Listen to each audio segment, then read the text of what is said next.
43장 베냐민을 데리고 다시 이집트로 가다. 기근이 더욱 심해졌다. 이집트에서 가져온 식량이 다 떨어지자 그들의 아버지가 말했다. 다시 가서 식량을 조금 더 구해오너라. 유다가 말했다. 그 사람이 우리에게 엄히 경고하면서 말하기를 너희 아우를 데려오지 않으면 너희는 내 얼굴을 볼 수 없을 것이다 라고 했습니다. 아버지께서 아우를 우리와 함께 가도록 내주시면 우리가 내려가서 아버지께 식량을 구해오겠습니다.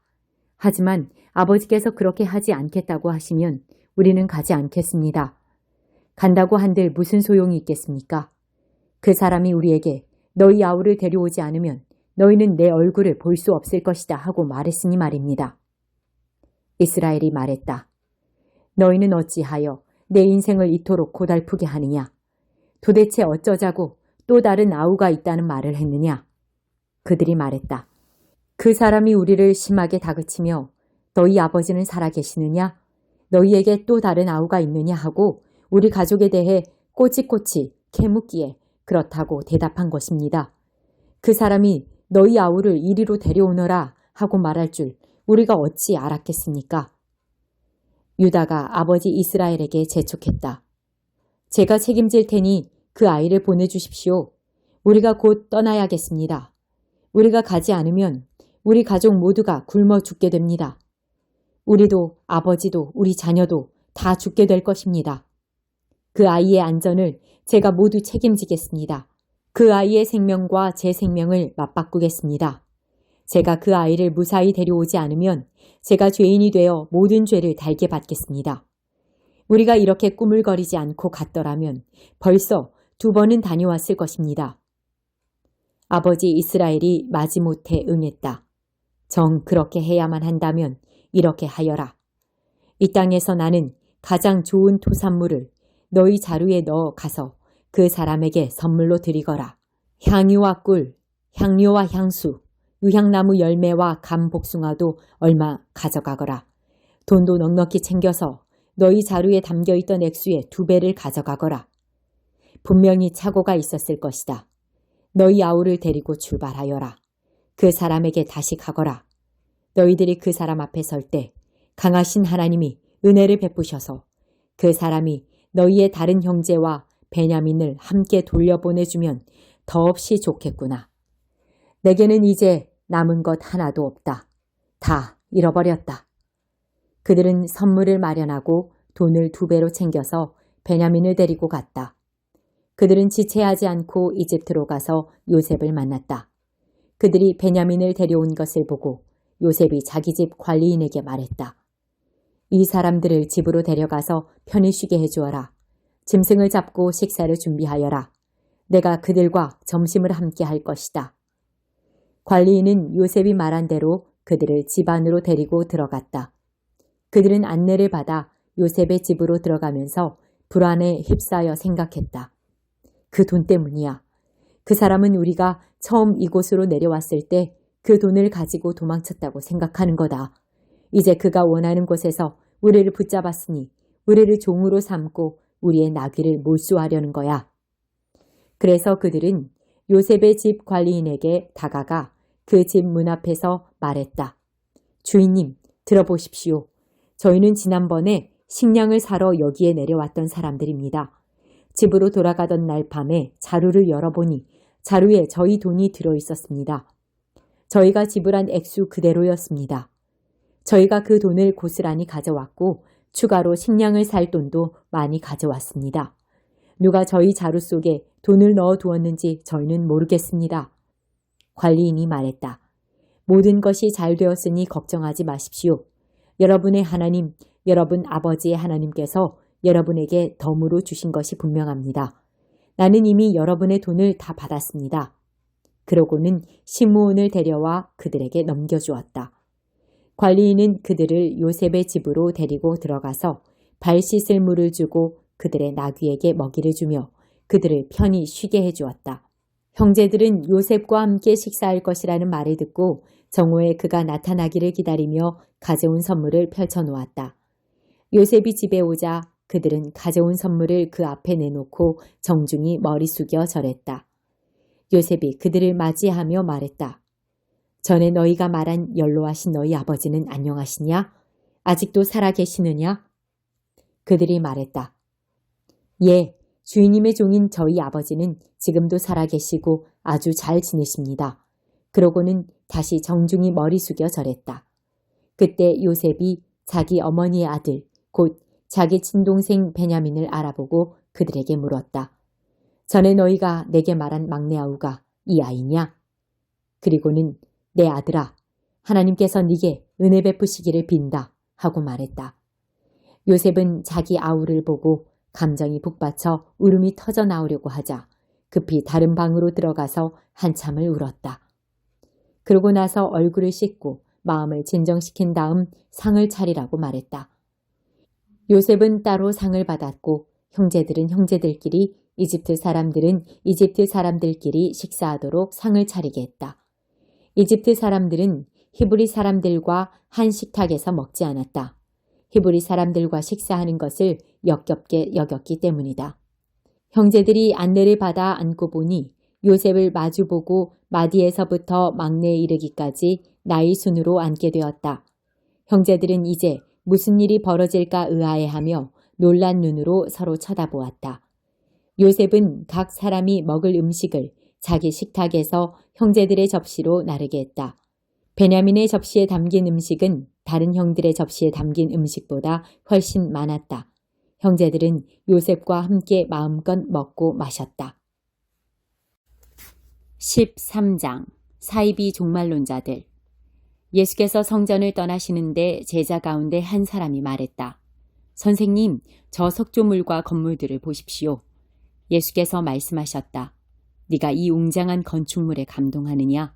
저 건물의 돌 하나하나가 결국 잔해 더미가 되고 말 것이다.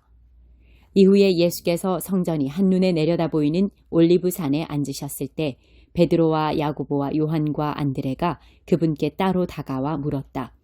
말씀해 주십시오. 그런 일이 언제 일어나겠습니까? 때가 막바지에 이를 때 우리에게 어떤 징조가 있겠습니까? 예수께서 입을 여셨다. 사이비 종말론자들을 조심하여라. 많은 지도자들이 정체를 숨기고 나타나서 내가 그다라고 주장할 것이다. 그들이 많은 사람들을 현혹할 것이다. 전쟁 소식을 듣거나 전쟁이 일어나리라는 소문을 듣거든 당황하지 말고 침착하여라. 그것은 역사에 늘 반복되는 일일 뿐 아직 종말의 징조는 아니다. 나라와 나라가 싸우고 통치자와 통치자가 싸우는 일이 계속될 것이다. 곳곳마다 지진이 있을 것이다. 기근도 있을 것이다. 그러나 이것은 앞으로 닥칠 일에 비하면 아무것도 아니다. 또 조심하여라. 사람들이 너희를 법정으로 끌고 갈 것이다. 세상이 살벌해져서 내 이름을 전한다는 이유로 모두가 너희를 물고 뜯을 것이다. 너희는 진리의 파수병으로 그 자리에 있는 것이다. 메시지가 온 세상에 두루 전파되어야 한다. 그들이 너희를 배반하여 법정으로 데려가거든 너희는 무슨 말을 할지 염려하지 마라. 그때가 오거든 너희 심중에 있는 것을 말하여라. 성령께서 너희 안에서 너희를 통해 친히 증거하실 것이다. 형제가 형제를 죽이고 아버지가 자녀를 죽이고 자녀가 부모를 죽일 것이다. 나 때문에 너희를 미워할 사람이 누구인지 아무도 모른다. 그대로 견뎌라. 그것이 너희가 해야 할 일이다. 끝까지 견뎌라. 그러면 너희는 절대 후회하지 않을 것이고 결국 구원을 얻을 것이다. 큰 환난의 날. 그러나 거룩한 것을 더럽히는 괴물이 절대 있어서는 안 될 곳에 세워진 것을 보거든 얼른 달아나거라. 너희 읽을 수 있는 사람들은 내 말이 무슨 말인지 깨달아라. 그때 너희가 유대에 살고 있거든 산으로 달아나거라. 마당에서 일하고 있거든 무엇을 가지러 집으로 돌아가지 마라. 밭에 나가 있거든 겉옷을 가지러 돌아가지 마라. 특히 임신부와 젖먹이는 어머니들이 힘들 것이다. 이 일이 한겨울에 일어나지 않기를 바라고 기도하여라. 그때는 괴로운 날이 될 것이다. 하나님께서 세상을 지으신 때로부터 지금까지 이런 일이 없었고 앞으로도 다시는 없을 것이다. 하나님께서 이 환난의 날들을 갈 때까지 가게 두신다면 아무도 견딜 수 없을 것이다. 그러나 하나님의 택하신 백성, 그분께서 친히 택하신 이들을 위해 그분은 이미 손을 써놓으셨다. 그날과 그때는 아무도 모른다. 누가 너희를 막아서서 메시아가 여기 있다 소리치거나 저기 그분이 있다 가리켜도 속지 마라. 가짜 메시아와 거짓 설교자들이 곳곳에서 출현할 것이다. 그들은 대단한 이력과 현란한 업적으로 알만한 사람들의 눈까지 속일 것이다. 그러니 조심하여라. 내가 너희에게 충분히 경고했다. 그 괴로운 시간들이 지나면 해는 어두워지고 달은 흐려지고 별들은 하늘에서 떨어지고 우주의 세력들은 떨 것이다. 그때에야 사람들은 인자가 위엄 있게 오는 것을 볼 것이다. 인자가 오는 것이 온 하늘에 가득하여 보지 못할 사람이 아무도 없을 것이다. 인자가 천사들을 보내어 택하신 사람들을 이 끝에서 저 끝까지 사방에서 불러들일 것이다. 무화과 나무에서 교훈을 얻어라. 싹이 나서 초록빛이 살짝만 내비쳐도 너희는 여름이 가까이 다가온 줄 안다. 너희도 마찬가지다. 이 모든 일을 보거든 인자가 문 앞에 온 줄 알아라. 이것은 가볍게 여길 일이 아니다. 내가 지금 하는 말은 어느 훗날의 세대에게만 주는 말이 아니라 이 세대에게도 주는 말이다. 이 일들은 반드시 이루어진다. 하늘과 땅은 닳아 없어져도 내 말은 닳아 없어지지 않을 것이다. 그렇다면 정확한 날짜와 시간은 언제인가? 그것은 아무도 모른다. 하늘의 천사들도 모르고 아들인 나도 모른다. 오직 아버지만 아신다. 너희는 시간표를 모르니 각별히 조심하여라. 이것은 마치 어떤 사람이 집을 떠나 다른 지방으로 가면서 종들에게 고난을 주어 각각 임무를 맡기고 문지기에게 보초를 서라고 명하는 것과 같다. 그러니 깨어서 너희 자리를 지켜라. 집주인이 언제 돌아올지 저녁일지 한밤중일지 새벽일지 아침일지 너희는 모른다. 그가 예고 없이 나타날 때에 너희가 근무 중에 잠자는 일이 없게 하여라. 내가 너희에게 말하고 또 모든 사람에게 말한다. 너희 자리를 지켜라. 깨어 있어라. 9장. 욥이 대답했다. 그래서 새로운 게 뭔가 나도 그 정도는 안 해. 그러나 한낱 인간이 어찌 하나님보다 오를 수 있겠는가? 우리가 하나님을 상대로 소송을 벌이려 한들 승산이 얼마나 되겠는가? 천에 하나도 안 될 걸세. 하나님의 지혜는 너무나 깊고 하나님의 능력은 어마어마하니 누가 그분과 겨뤄서 무사할 수 있겠는가?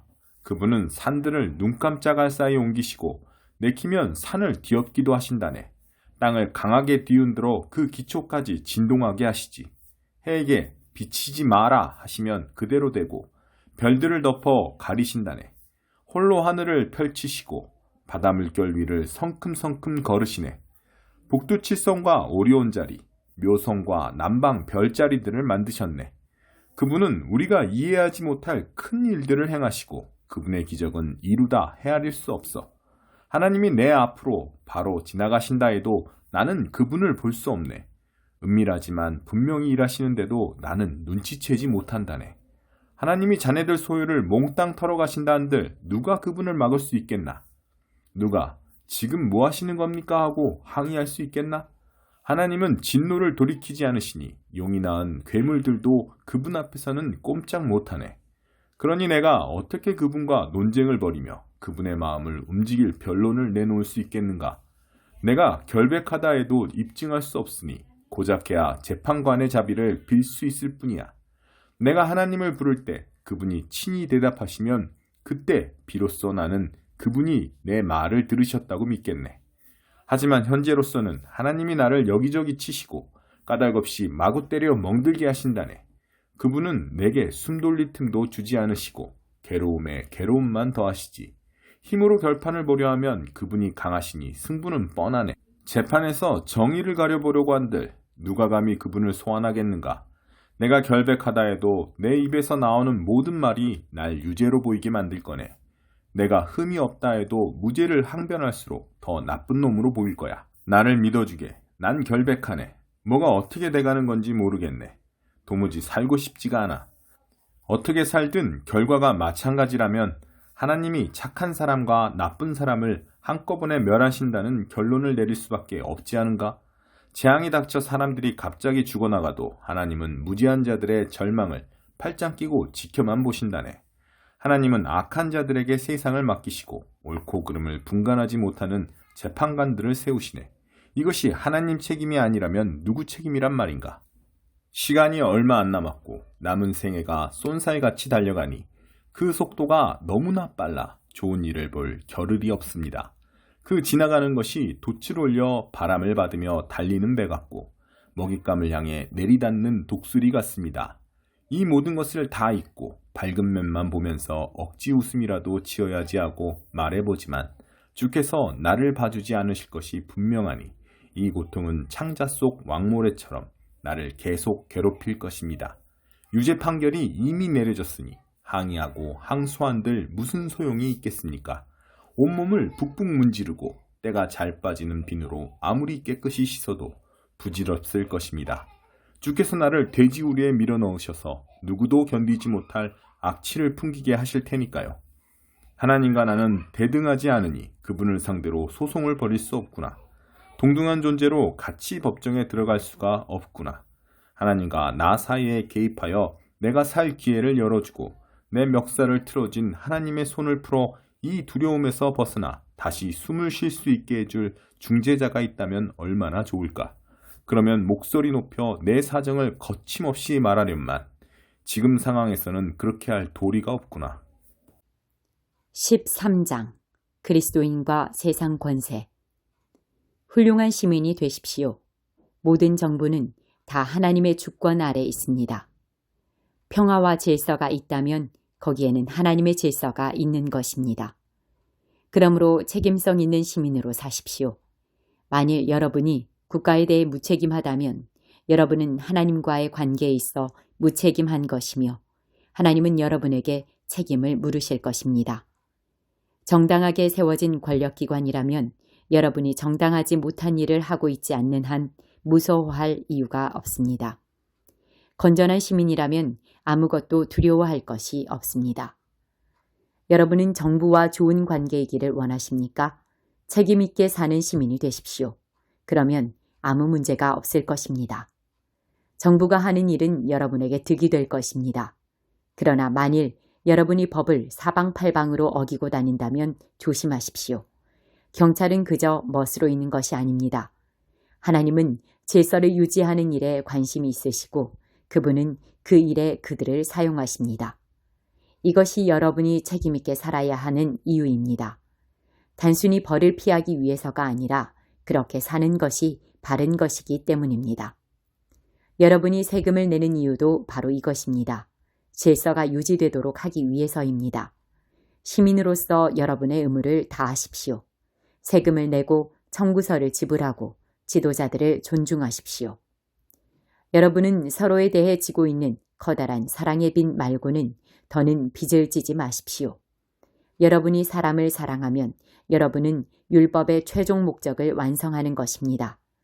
율법 조문은 다른 사람의 배우자와 동침하지 말라, 사람을 죽이지 말라, 자기 소유가 아닌 것에 대해 욕심을 품지 말라 등과 같은 하지 말라는 결국 모두 합치면 다른 사람을 자기 자신처럼 사랑하라는 것입니다.